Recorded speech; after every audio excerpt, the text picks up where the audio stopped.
সকাল থেকে মেঘাচ্ছন্ন কলকাতার আকাশ, টিপটিপ করে বৃষ্টিও শুরু হয়ে গিয়েছে। আবহাওয়া দপ্তর জানিয়েছে উত্তর বঙ্গোপসাগরে একটি ঘূর্ণাবর্ত তৈরি হয়েছে। ওই এলাকায় একটি নিম্নচাপ অঞ্চলও ঘনীভূত হচ্ছে।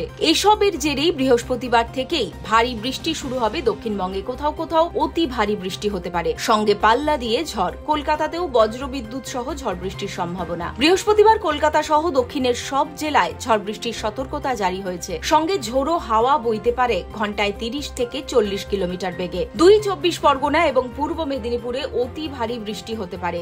ওই জেলাগুলির জন্য কমলা সতর্কতা জারি করা হয়েছে। পাশাপাশি পশ্চিম মেদিনীপুর, ঝাড়গ্রাম, পুরুলিয়া, মুর্শিদাবাদ, নদিয়া এবং বাঁকুড়ায় ভারী বৃষ্টির সম্ভাবনা রয়েছে। শুক্রবার অতি ভারী বৃষ্টির সতর্কতা রয়েছে পশ্চিম মেদিনীপুর, ঝাড়গ্রাম, বাঁকুড়া ও পুরুলিয়ায়। শনিবার হুগলি, পশ্চিম মেদিনীপুর, ঝাড়গ্রাম, পুরুলিয়া, বাঁকুড়া, বীরভূম, পূর্ব ও পশ্চিম বর্ধমানে ভারী বৃষ্টি হতে পারে। রবিবার দুই বর্ধমান, বীরভূম এবং মুর্শিদাবাদে ভারী বর্ষণের সম্ভাবনা। সোমবার পর্যন্ত দক্ষিণবঙ্গের বিভিন্ন জেলায় এমনটাই চলবে। ততদিন আবহাওয়ার বিশেষ উন্নতির সম্ভাবনা নেই। নিম্নচাপের কারণে আগামী কয়েকদিন সমুদ্রও উত্তাল থাকবে। বৃহস্পতিবার থেকে রবিবার পর্যন্ত মৎস্যজীবীদের সমুদ্রে যাওয়ার ওপর নিষেধাজ্ঞা জারি করা হয়েছে। ভারী বৃষ্টির জেরে নদীর জলস্তরও বাড়বে। ফলে অপেক্ষাকৃত নিচু এলাকাগুলি নতুন করে প্লাবিত হওয়ার আশঙ্কা উড়িয়ে দেওয়া যাচ্ছে না।